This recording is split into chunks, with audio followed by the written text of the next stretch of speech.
Hello everyone. आज SSC GD का first shift का एग्ज़ाम कंडक्ट हो चुका है। उसका हम कंप्लीट एनालिसिस करने वाले हैं। अगर इसकी आपको पीडीएफ डाउनलोड करनी है तो डिस्क्रिप्शन में टेलीग्राम का लिंक दिया हुआ है, वहाँ से जाके आप डाउनलोड कर सकते हैं ईजिली, ताकि रिवाइज कर सको। और प्रत्येक क्वेश्चन के साथ हमने एक्स्ट्रा इन्फॉर्मेशन भी ऐड की है, ताकि अगर आपका आने वाली शिफ्ट में पेपर है तो आपको उससे बेनिफिट हो सके। पहला क्वेश्चन पूछा गया था, तृतीय पंचवर्षीय योजना 1961 से 66 में किस प्रमुख आर्थिक चुनौती का समाधान किया गया था? तो इसका आंसर हो जाएगा आपका युद्धकालीन व्यय और संसाधन आवंटन से संबंधित था। एक्स्ट्रा इन्फॉर्मेशन के बारे में बात करें, जैसे तृतीय पंचवर्षीय योजना का मुख्य जो लक्ष्य था आत्मनिर्भर अर्थव्यवस्था बनाना था। इसी दौरान 1962 का भारत चीन युद्ध हो गया और 1965 में भारत पाक युद्ध हो गया, इसलिए ये योजना जो थी फेल हो गई थी।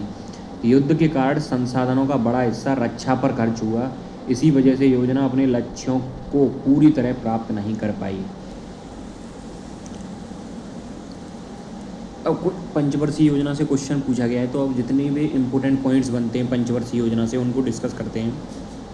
भारत में पहली पंचवर्षीय योजना 1951 में शुरू हुई थी। पहली पंचवर्षीय योजना का मुख्य जो फोकस था कृषि और सिंचाई था। दूसरी पंचवर्षीय योजना 1956 से 61 में आई थी और ये किस पे आधारित थी? पीसी महालनोबिस मॉडल पर आधारित थी। और पहली योजना किस पर आधारित थी? हेरल्ड डोमर मॉडल पर आधारित थी। दूसरी योजना में भारी उद्योग के विकास पर जोर दिया गया था, जबकि पहली योजना पर कृषि पर जोर दिया गया था। तीसरी पंचवर्षीय योजना 1961 से 66 का लक्ष्य था आत्मनिर्भरता। तीसरी योजना के समय युद्ध हो गए थे, 1962 चाइना के साथ, 1965 पाकिस्तान के साथ, इसलिए ये योजना प्रभावित हो गई थी और अपना जो टारगेट था वो अचीव नहीं कर पाई थी। इसी कारण तीसरी पंचवर्षीय योजना के बाद योजना अवकाश आ गया था 1966 से 69। याद रखना 3 बार ही गैप आया है। एक तो तीसरी पंचवर्षीय योजना के बाद आया था, इसमें 2 जोड़ोगे फिर आती है 5 में 2 जोड़ोगे फिर आएगी 7, मतलब तीसरी पंचवर्षीय योजना, 5वीं पंचवर्षीय योजना और 7वीं पंचवर्षीय योजना के बाद गैप आया था। चौथी योजना जो थी 1969 से 74 और इसका नाम था विकास के साथ स्थिरता। 5वीं जो योजना थी 1974 से 79 और इसका नारा था गरीबी हटाओ इसका मेन मतलब टारगेट था। 5वीं योजना को 1978 में ही समाप्त कर दिया गया था। मैंने अभी तुम्हें बताया कि योजना में मतलब 3 बार गैप आया था। एक तो तीसरी पंचवर्षीय योजना, फिर देखो 5वीं, फिर एक बार आया था 7वीं पंचवर्षीय योजना, मतलब 2 का गैप है और 19 सालों में मतलब इनके बाद गैप आया था। जैसे छठी पंचवर्षीय योजना थी 1980 से 85 में गरीबी उन्मूलन और रोजगार पर ध्यान दिया गया था। 7वीं पंचवर्षीय योजना 1985 से 90 में उत्पादन और रोजगार पर जोर दिया गया था। अब देखो 90 के बाद 2 साल का गैप आ गया, मतलब ईयर का तो क्लियर नहीं है कि ईयर 2 ही साल का गैप होगा, मगर आपको याद हो जाएगा ऐसे कि किस किस पंचवर्षीय योजना के बाद पंचवर्षीय योजना जो थी वो रोक दी गई थी। जैसे तीसरी पंचवर्षीय योजना के बाद, 5वीं पंचवर्षीय योजना के बाद और 7वीं पंचवर्षीय योजना के बाद। इनको याद करने की सिंपल ट्रिक है, इन तीनों के बीच में 2 का गैप है। 8वीं जो योजना आई थी 1992 से 97 में उदारीकरण, निजीकरण और वैश्वीकरण लागू किया गया था इसी समय। 8वीं योजना देरी से शुरू हुई क्योंकि 1991 में आर्थिक संकट आया था। 9वीं जो योजना थी 1997 से 2002 का लक्ष्य विकास के साथ सामाजिक न्याय था। 10वीं योजना 2002 से 2007 तक थी, इसका लक्ष्य था 8% विकास दर था, 8% मतलब इसका टारगेट था। 11वीं योजना 2007 से 12 का नारा था तेज और समावेशी विकास करना। लास्ट योजना जो थी 12वीं योजना 2012 से 17, इसका नारा था तेज, समावेशी और सतत विकास। भारत में कुल 12 पंचवर्षीय योजनाएं चलाई गई थीं, इसके बाद समाप्त कर दी गई थी। पंचवर्षीय योजना 2017 में समाप्त कर दी गई थी। 2017 में क्या, इससे पहले ही समाप्त कर दी गई थी ये। अब योजना आयोग की जगह नीति आयोग आ गया है। नेक्स्ट क्वेश्चन पूछा गया था, भारतीय संविधान के भाग 3 में निम्नलिखित में से किसके बारे में बताया गया है? तो भाग 3 में बताया गया मौलिक अधिकारों के बारे में। पहले का हो जाएगा आपका सी। संविधान का जो भाग 3 है उसमें मौलिक अधिकार से संबंधित प्रावधान दिए गए हैं। अनुच्छेद 12 से 35 तक मौलिक अधिकार दिए गए हैं। मौलिक अधिकारों को मैग्ना कार्टा ऑफ इंडिया भी कहा जाता है। मौलिक कर्तव्य किसमें दिए गए हैं? भाग चौथे ए में दिए गए हैं मौलिक कर्तव्य। राज्य के नीति निर्देशक तत्व दिए गए हैं भाग चौथे में। टोटल कितने भाग हैं आपके, उन सब को हम डिस्कस कर ले रहे हैं, क्योंकि यहाँ पे भाग से क्वेश्चन पूछा गया है तो आने वाली शिफ्ट में आपसे पूछा जा सकता है। जो भाग पहला है उसमें संघ और उसका क्षेत्र बताया गया है। भाग दूसरे में नागरिकता के बारे में बताया गया है। भाग तीसरे में मौलिक अधिकार के बारे में बताया गया है। चौथे में राज्य के नीति निर्देशक तत्व के बारे में बताया गया है, डीपीएसपी के बारे में बताया गया है। चौथे ए में बताया गया है मौलिक कर्तव्य या फंडामेंटल ड्यूटीज़ के बारे में। 5 में संघ है, 6वें में राज्य है, राज्य के बारे में बताया गया है। 7 वाला तो निरस्त कर दिया गया था। 8 वाले में केंद्र शासित प्रदेश हैं। 9 वाले में पंचायती राज, 9A में नगर पालिकाएँ और 9B में सहकारी समितियाँ, ये भी काफ़ी इंपॉर्टेंट है, कोऑपरेटिव सोसाइटी। 10 वाले में अनुसूची और जनजातीय क्षेत्र के बारे में बताया गया है। 11 में केंद्र राज्य का संबंध, एक मिलकर ही तो संबंध बनेगा, ऐसे याद रख लेना, एक और एक मिलेगा तभी संबंध बनेगा। केंद्र और राज्य का संबंध 11 में दिया गया है। 12 में वित्त, संपत्ति, अनुबंध और मुकदमे वगैरह दिए गए हैं। 13 वाले में व्यापार, वाणिज्य और आवागमन, मतलब तेरे साथ मैं क्या करना चाहता हूँ, व्यापार करना चाहता हूँ, ऐसे याद रख लेना, तेरे साथ व्यापार करना चाहता हूँ। 14 वाले में सेवाएं, मतलब यूपीएससी के बारे में बताया गया है।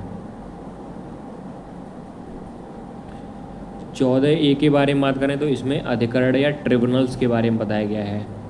पाठ 15 में चुनाव या इलेक्शन के बारे में बताया गया है। 16 में विशेष प्रावधान है SC ST और OBC के। 17 वाले में दिया गया है राजभाषा।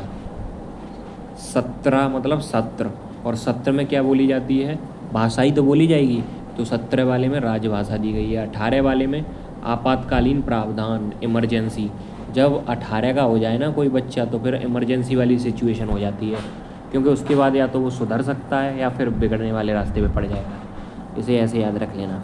19 वाले का हो जाएगा विविध, और 20 वाले का संविधान संशोधन जो कि साउथ अफ्रीका से लिया गया है। 21 वाले के बारे में बात करें तो इसमें अस्थायी, संक्रमणकालीन और विशेष प्रावधान दिए गए हैं। 22 वाले भाग में संक्षिप्त नाम, प्रारंभ, आधिकारिक हिंदी पाठ वगैरह दिए गए हैं। टोटल 22 थे, 22 के 22 डिस्कस कर लिए। नेक्स्ट क्वेश्चन पूछा गया था, हरित क्रांति अर्थव्यवस्था के किस क्षेत्र से संबंधित थी?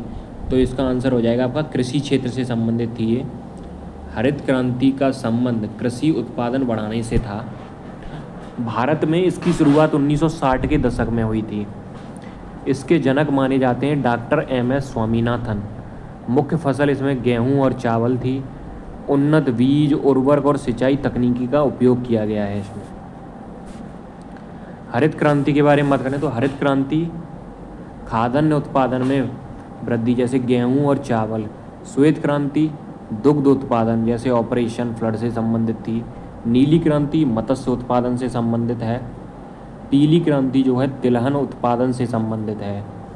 सुनहरी क्रांति बागवानी, फल, शहद उत्पादन से संबंधित है। रजत क्रांति अंडा या पोल्ट्री उत्पादन से संबंधित है। लाल क्रांति के बारे में बात करें तो ये टमाटर और मांस उत्पादन से संबंधित है। भूरी क्रांति के बारे में बात करें तो भूरी क्रांति आपके उर्वरक, चमड़ा और कोको से आधारित है। काली क्रांति पेट्रोलियम तेल उत्पादन से संबंधित है। गुलाबी क्रांति आपकी झींगा, मांस प्रसंस्करण से संबंधित है। नीली क्रांति आपकी नील उत्पादन से संबंधित है। ग्रे क्रांति उर्वरक उत्पादन से। स्वर्ण क्रांति जूट उत्पादन से, और राउंड क्रांति आलू के उत्पादन से संबंधित है। इंद्रधनुष क्रांति जो है सभी कृषि क्षेत्रों का समग्र विकास से संबंधित है।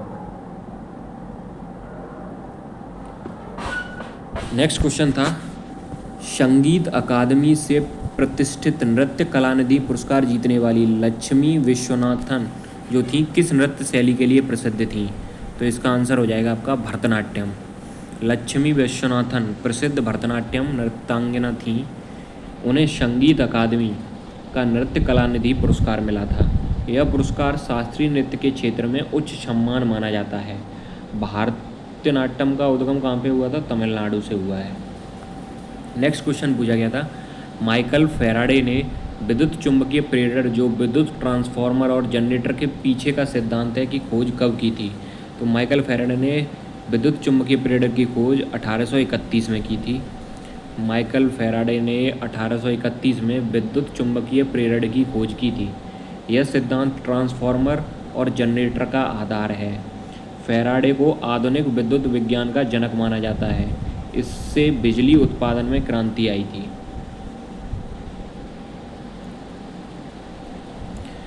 कुछ फिजिक्स से रिलेटेड, जैसे माइकल फैराडे ने विद्युत चुम्बकीय प्रेरण की खोज की थी।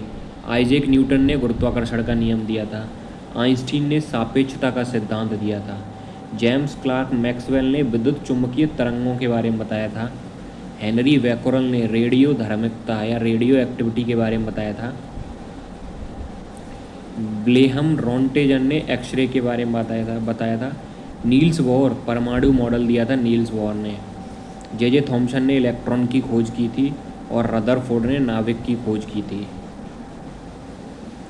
जेम्स चैडविक ने न्यूट्रॉन की खोज की थी। केमिस्ट्री से संबंधित पढ़ते हैं, जैसे मेंडलीव ने आवर्त सारणी दी थी, पीरियोडिक टेबल दी थी। एंटोनी लेवोजियर ने द्रव्यमान संरक्षण का नियम दिया था। डाल्टन ने परमाणु सिद्धांत दिया था और वॉयल ने वॉयल का नियम दिया था। स्वांते अर्हेनियस ने आयन का सिद्धांत दिया था। बायोलॉजी के बारे में बात करें तो चार्ल्स डार्विन ने विकासवाद का सिद्धांत दिया था। वहीं ग्रेगर मेंडल ने आनुवांशिकी के नियम के बारे में बताया था। लुई पाश्चर ने जीवाणु सिद्धांत या जर्म थ्योरी दी थी। एलेक्जेंडर फ्लेमिंग ने पेनिसिलिन की खोज की थी और रॉबर्ट हुक ने कोशिका की खोज की थी। और वॉटसन और क्रिक ने डीएनए की संरचना के बारे में बताया था। नेक्स्ट क्वेश्चन पूछा गया था, प्रधानमंत्री रोजगार प्रोत्साहन योजना कब लागू की गई थी? तो इसका आंसर हो जाएगा 2016 में। प्रधानमंत्री रोजगार प्रोत्साहन योजना 2016 में शुरू की गई थी। इसका उद्देश्य नई रोजगारों को बढ़ावा देना है। इसमें सरकार द्वारा नियोक्ता का ईपीएफ योगदान दिया जाता है। यह योजना युवाओं के लिए रोजगार अवसर बढ़ाने में मददगार है। अब योजना से रिलेटेड क्वेश्चन पूछा गया है, तो जितनी भी इम्पोर्टेंट योजनाएं हैं उनके बारे में डिस्कस कर लेते हैं। जैसे प्रधानमंत्री जनधन योजना 2014 में आई थी, सभी के लिए इसमें बैंक खाते खोले गए थे। मेक इन इंडिया जो थी 2014 में आई थी, विनिर्माण या मैन्युफैक्चरिंग को इसमें बढ़ावा दिया गया था और विदेशी निवेश इसमें आकर्षित किया गया था। स्वच्छ भारत मिशन भी 2014 का है, इसमें सफाई अभियान चलाया गया था और खुले में शौच मुक्त भारत इसका ये टारगेट रखा गया था। बेटी बचाओ बेटी पढ़ाओ योजना हरियाणा से शुरू की गई थी और हरियाणा से ही क्यों शुरू की गई थी? क्योंकि हरियाणा में जो सेक्स रेशियो था वो सबसे कम था। लिंग अनुपात सुधार करने के लिए किया गया था और बालिकाओं की शिक्षा को प्रोत्साहन करने के लिए ये योजना लाई गई थी। प्रधानमंत्री मुद्रा योजना 2015 में आई थी, छोटे व्यवसाय को लोन देने के लिए, और शिशु किशोर और तरुण श्रेणी में लोन दिया जाता है इसमें। अटल पेंशन योजना 2015 की है, असंगठित क्षेत्र के लिए पेंशन दी जाती थी और 60 वर्ष के बाद निश्चित पेंशन मिलेगी इसमें। प्रधानमंत्री सुरक्षा बीमा योजना 2015 में आया था, दुर्घटना बीमा इसमें 2 लाख रुपए तक दिया जाता था। प्रधानमंत्री जीवन ज्योति बीमा योजना 2015 में आया था और जीवन बीमा इसमें 2 लाख रुपए था। प्रधानमंत्री उज्ज्वला योजना 2016 की थी, इसमें गरीब महिलाओं को एलपीजी कनेक्शन दिया गया था। स्टार्टअप इंडिया और स्टैंड अप इंडिया दोनों 2016 में आई थी। स्टार्टअप जो था नए स्टार्टअप को बढ़ावा देने के लिए लाया गया था और stand up India SC ST और महिलाएं उद्यमियों को लोन देने के लिए लाया गया था। प्रधानमंत्री फसल बीमा योजना 2016 की थी, किसानों की फसल को बीमा दिया जाता था इसमें। डिजिटल इंडिया 2015 में लॉन्च किया गया था और 2016 में इसमें स्पीड पकड़ी थी। डिजिटल सेवाओं का विस्तार करने के लिए लाया गया था। प्रधानमंत्री रोजगार प्रोत्साहन योजना 2016 में आई थी और EPF योगदान सरकार देती है इसमें। प्रधानमंत्री आवास योजना 2015 में अर्बन वाली आई थी और 2016 में रूरल वाली आई थी। सभी के लिए घर उपलब्ध कराना इसका मेन टारगेट है। आयुष्मान भारत योजना 2018 में आई थी, इसमें 5 लाख रुपए तक का स्वास्थ्य बीमा दिया जाता है। प्रधानमंत्री किसान सम्मान निधि 2019 की है, इसमें किसानों को 6,000 रुपये पर ईयर दिए जाते हैं, मगर एक साथ 6,000 नहीं दिए जाते, 2-2 हज़ार की 3 किस्तों में दिए जाते हैं। जल जीवन मिशन 2019 में आया था, इसमें हर घर जल या नल कनेक्शन प्रोवाइड करना मेन टारगेट था इसका। राष्ट्रीय शिक्षा नीति 2020 की थी, इसमें नई शिक्षा व्यवस्था लाई गई थी। नेक्स्ट क्वेश्चन पूछा गया था, भारत सरकार अधिनियम 1919 के आधार बनी सिफारिश के पीछे मुख्य व्यक्ति कौन था? तो 1919 में थे चेम्सफोर्ड और एडविन मॉन्टेग्यूज। 1919 का अधिनियम मॉन्टेग्यू चेम्सफोर्ड सुधार पर आधारित था। इसमें द्वैत शासन 1919 डबल बार रिपीट हो रहा है तो याद रखना, इसमें द्वैत शासन की व्यवस्था शुरू की गई थी। प्रांतों में कुछ विषय भारतीय मंत्रियों को सौंपे गए थे। यह सुधार भारत में सुशासन की दिशा में एक महत्वपूर्ण कदम था। 1909 के मार्ले मिंटो के बारे में बात करें तो ये प्रमुख व्यक्ति इसमें लॉर्ड मिंटो और लॉर्ड मार्ले थे। पहली बार अलग निर्वाचन, सेपरेट इलेक्टोरेट, ये काफ़ी इम्पोर्टेंट पॉइंट है कि जो सेपरेट इलेक्टोरेट आया था वो इसी के तहत आया था, 1909 वाले मार्ले मिंटो के तहत। विधान परिषद का विस्तार जो हुआ था इसी के तहत हुआ था, 1909 के तहत, और भारतीयों की सीमित भागीदारी शुरू हो गई थी। अभी भी ब्रिटिश नियंत्रण मजबूत रहा था, केंद्र में जिम्मेदार सरकार नहीं थी अभी। 1919 के बारे में बात करें तो प्रमुख व्यक्ति इसमें एडविन मॉन्टेग्यू और लॉर्ड चेम्सफोर्ड थे। द्वैत शासन की शुरुआत इसी में की गई थी। विषय इसके दो भागों में बांटे गए थे, ट्रांसफर्ड और रिजर्व। केंद्र में द्विसाधनीय व्यवस्था शुरू की गई थी और मताधिकार, वोटिंग राइट का विस्तार किया गया था। भारतीयों को अधिक प्रशासनिक भागीदारी दी गई थी। नेक्स्ट क्वेश्चन के बारे में बात करें, वार्षिक मामल्लपुरम नृत्य महोत्सव, जिसमें भारतीय शास्त्रीय नृत्य भरतनाट्यम, कुचिपुड़ी, कथक, मोहिनीअट्टम, उड़ीसी और कथकली के प्रदर्शन शामिल हैं, कहाँ पे आयोजित किया जाता है? तो इसका आंसर हो जाएगा आपका तमिलनाडु में। मामल्लपुरम नृत्य महोत्सव महाबलीपुरम तमिलनाडु में आयोजित किया जाता है। यह स्थल यूनेस्को विश्व धरोहर स्थल है। महोत्सव में भारत के प्रमुख शास्त्रीय नृत्य प्रस्तुत किए जाते हैं। इसका आयोजन तमिलनाडु पर्यटन विभाग द्वारा किया जाता है। यहाँ पे फेस्टिवल से संबंधित क्वेश्चन पूछा गया है, तो कुछ इंपॉर्टेंट फेस्टिवल पढ़ते हैं, जैसे सूरजकुंड मेला हरियाणा में लगता है, हस्तशिल्प मेला है ये। हॉर्नबिल महोत्सव नागालैंड में लगता है, जनजातीय सांस्कृतिक फेस्टिवल है। खजुराहो नृत्य महोत्सव मध्य प्रदेश में। कोणार्क नृत्य महोत्सव उड़ीसा में। मामल्लपुरम नृत्य महोत्सव तमिलनाडु में। एलिफेंटा महोत्सव महाराष्ट्र में। दुर्गा पूजा जो महोत्सव है वो पश्चिम बंगाल में लगता है। और पुष्कर मेला राजस्थान, ये ऊंट मेला है। मरु महोत्सव राजस्थान के जैसलमेर में लगता है। और रण उत्सव लगता है कच्छ गुजरात में। कुंभ मेला 4 जगह लगता है, प्रयागराज, हरिद्वार, उज्जैन और नासिक।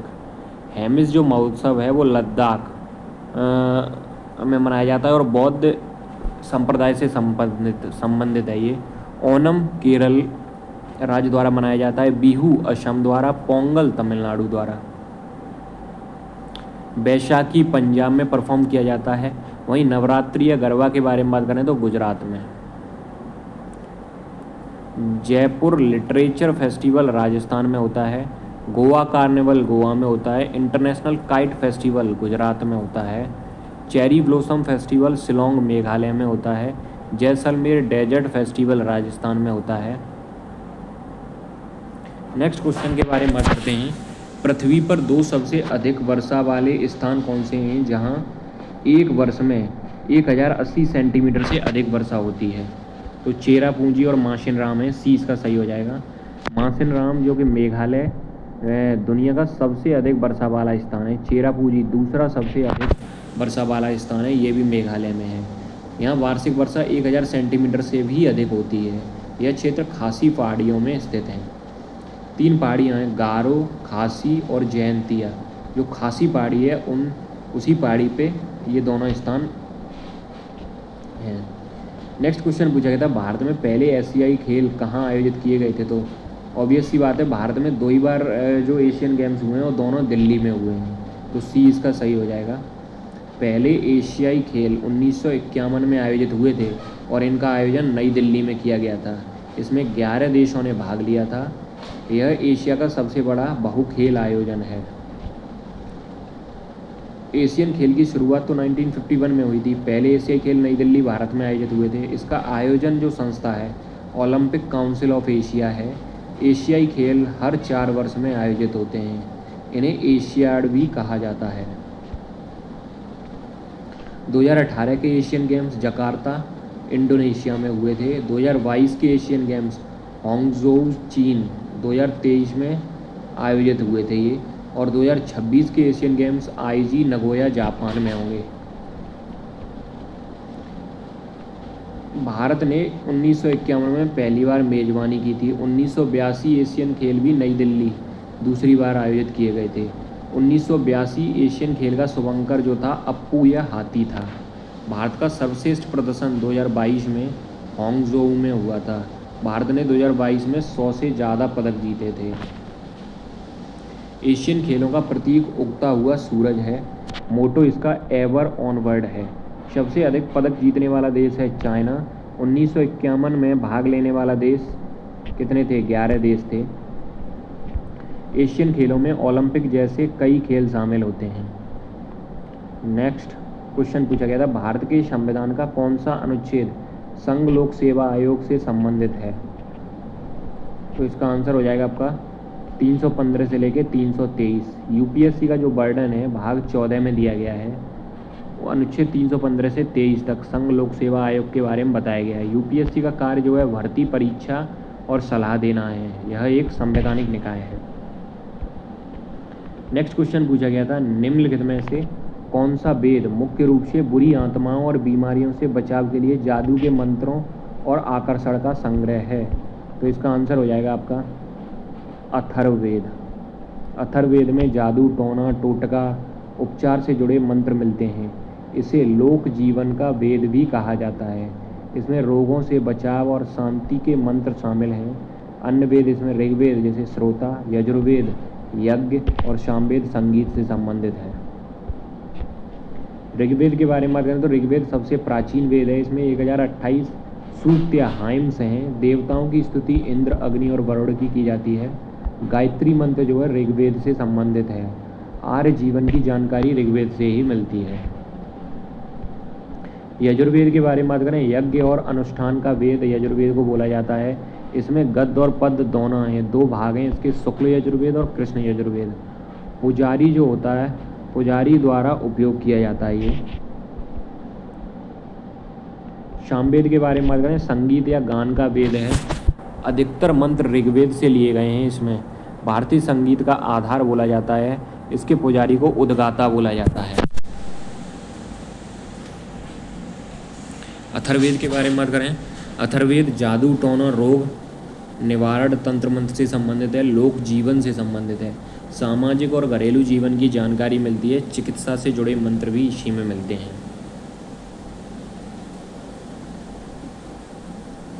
नेक्स्ट क्वेश्चन पूछा गया था, नीलगिरी सबसे पुरानी पर्वत श्रृंखलाओं में से एक है जो किन 3 राज्यों के ट्राई जंक्शन पर स्थित है? तो इसका आंसर हो जाएगा तमिलनाडु, केरल और कर्नाटक। डी इसका सही हो जाएगा। नीलगिरी जो पर्वत है पश्चिमी घाट का हिस्सा है। यह दक्षिण भारत में स्थित है। प्रसिद्ध स्थान यहाँ पे ऊटी है। यहाँ की पहाड़ियाँ अपनी चाय बागानों के लिए प्रसिद्ध हैं। हिमालय, अगर यहाँ पे माउंटेन से संबंधित क्वेश्चन पूछा गया है तो जितने भी इम्पोर्टेंट माउंटेन्स हैं उनके बारे में थोड़ा थोड़ा डिस्कस कर ले रहे हैं। जैसे हिमालय जो है, हिमालय दुनिया का सबसे ऊंचा पर्वत श्रृंखला है। इसे नवीन वलित पर्वत भी कहा जाता है। हिमालय के 3 भाग हैं, हिमाद्री, हिमाचल और शिवालिक। हिमाद्री या ग्रेटर हिमालय सबसे ऊंची श्रेणी पाई जाती है इसमें। हिमाचल जो है घाटियाँ व पर्यटन स्थल इसमें पाए जाते हैं। शिवालिक के बारे में बात करें तो सबसे नई और निचली श्रेणी है। भारत की सबसे ऊंची चोटी कंचनजंगा है 8586 मीटर। पश्चिमी घाट के बारे में बात करें, इसे सह्याद्री पर्वत भी कहते हैं। यह यूनेस्को वर्ल्ड हेरिटेज साइट है। भारत का सबसे अधिक जैव विविधता क्षेत्र है। सबसे ऊंची चोटी अनाईमुड़ी है पश्चिमी घाट की। नीलगिरी, अन्नामलाई, कार्डेमम हिल इसी में आते हैं। पूर्वी घाट के बारे में बात करें, यह खंडित या डिसकंटिन्यूअस पर्वत श्रृंखला है। महानदी, गोदावरी, कृष्णा नदियाँ इसे काटती हैं। सबसे ऊंची चोटी जिंगा घाड़ा पीक है जो कि आंध्र प्रदेश में पड़ती है। अरावली पर्वत भारत का सबसे पुराना पर्वत श्रृंखला है। सबसे ऊंची चोटी गुरु शिखर या माउंट आबू है। विंध्य पर्वत के बारे में बात करें, उत्तर और दक्षिण भारत को अलग करता है। सतपुड़ा पर्वत नर्मदा और ताप्ती के बीच में स्थित है सतपुड़ा पर्वत। कराकोरम रेंज के बारे में बात करें तो कराकोरम रेंज K2 दूसरी सबसे ऊंची चोटी है। लद्दाख रेंज शुष्क और ठंडा क्षेत्र है। नेक्स्ट क्वेश्चन पूछा गया था, बांग्लादेश के संविधान के अनुसार निम्नलिखित में से कौन सा बांग्लादेश का राज धर्म है? तो इस्लाम, जो इनका इस्लाम धर्म है वही होगा, क्योंकि मुस्लिम जनसंख्या ज़्यादा है। बांग्लादेश का राज धर्म जो है इस्लाम है। संविधान में अन्य धर्मों को पालन की स्वतंत्रता दी गई है। बांग्लादेश एक धर्मनिरपेक्ष सिद्धांत भी अपनाता है। यहाँ मुस्लिम जनसंख्या बहुसंख्यक है। नेक्स्ट क्वेश्चन पूछा गया था, निम्नलिखित में से किसके पास किसी राज्य की विधानसभा को भंग करने, अगर राज्य की विधानसभा के बारे में बात करें तो राज्यपाल, वहीं केंद्र की विधानसभा तो होती नहीं है, लोकसभा या राज्यसभा होती है वहाँ पे, तो उसे भंग करने का अधिकार राष्ट्रपति जी के पास होता है। राज्यपाल जो होता है मुख्यमंत्री की सलाह पर विधानसभा भंग कर सकते हैं। यह शक्ति संविधान के अनुच्छेद 174 से संबंधित है। राज्यपाल जो होता है राज्य का संवैधानिक प्रमुख होता है। विधानसभा भंग होने पर नए चुनाव कराए जाते हैं। तो पहली शिफ्ट में जितने भी क्वेश्चन पूछे गए थे उनका कंप्लीटली डिस्कशन कर लिया है। नेक्स्ट शिफ्ट का वीडियो आपको नेक्स्ट क्लास में मिलेगा।